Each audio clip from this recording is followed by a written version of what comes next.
एवढा वेळ या सह्यांसाठी अडवून धरलंस ना मला?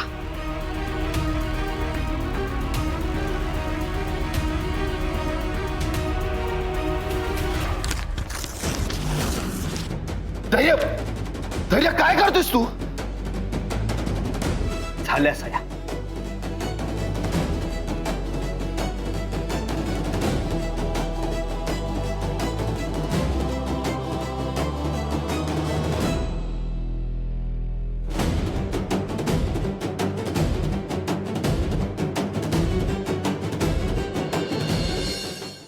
अरे अरे काय मूर्ख आहेस तू? तुला काही येड लागलाय का? काय केलंस हे? अरे केवढे महत्वाचे पेपर फाडले तू. हा ना, याच्या बायकोसारखा येडा झालाय, डोक्यावर परिणाम झाला याच्या. तुझी ती बाया या घरादाराचं वाटोळं केल्याशिवाय गप्पा नाही बसत. धैर्य, कॉलर सोड. शेवटचं सांगतोय,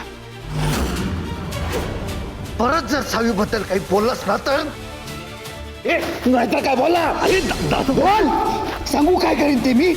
धैर्य, नाही बोलायला काय मी सहन करणार नाही.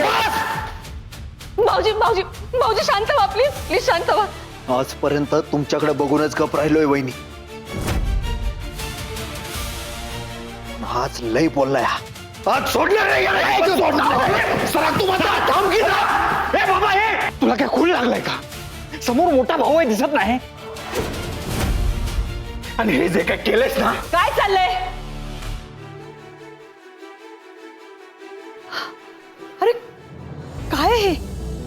काय चालवलं सगळं? विचार की तुझ्या लेकाला. अगं एक सही मागितली होती, एक साधी सही. काय येणेपणा केला यानं बघ. अगं सगळे महत्वाचे पेपर फाडून टाकले त्यानं. त्याच्या डोक्यावर ना. बस. अरे काय चालवलंय तुम्ही?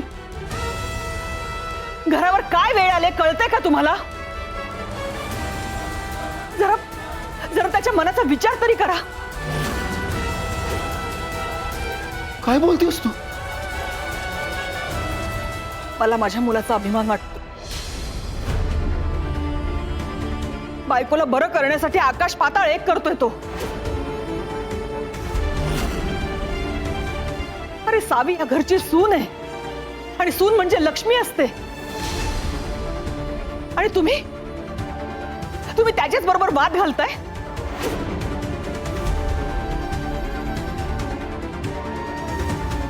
धैर्य, नको काळजी करूस तू.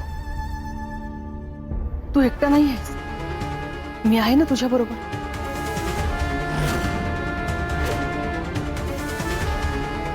सावीला बरं करण्यासाठी अगदी वाटेल ती ट्रीटमेंट करायची गरज पडली ना तरी आपण करू. मी तर गुरुजींशी बोलणार आहे. त्यांनी एखादी पूजा किंवा होम हवन करायला सांगितलं ना तर तेही करून घेते.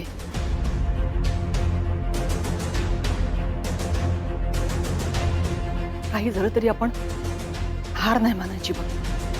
सावी बरी व्हायलाच पाहिजे. सावी बरी होणार आहे, मला खात्री आहे. ती माझ्यासाठी परत येणार. आणि जोपर्यंत ती बरी होत नाही ना तोपर्यंत मी सुद्धा माझे प्रयत्न सोडणार नाही. आणि दुसरं कुठलंही काम माझ्यासाठी महत्वाचं नाहीये.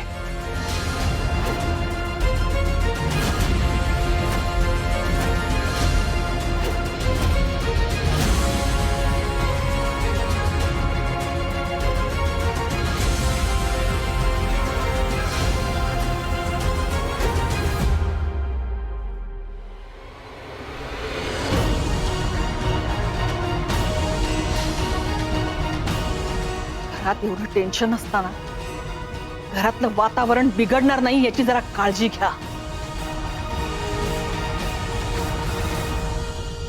आणि मूर्खासारखं वागू नका. तुझा जेवणाची तयारी कर. डबा पाठवायचा हॉस्पिटलमध्ये. हो.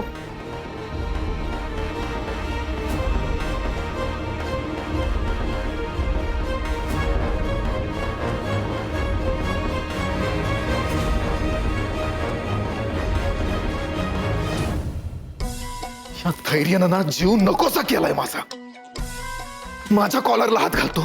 माझ्या समजतो काय स्वतःला? अरे दादा,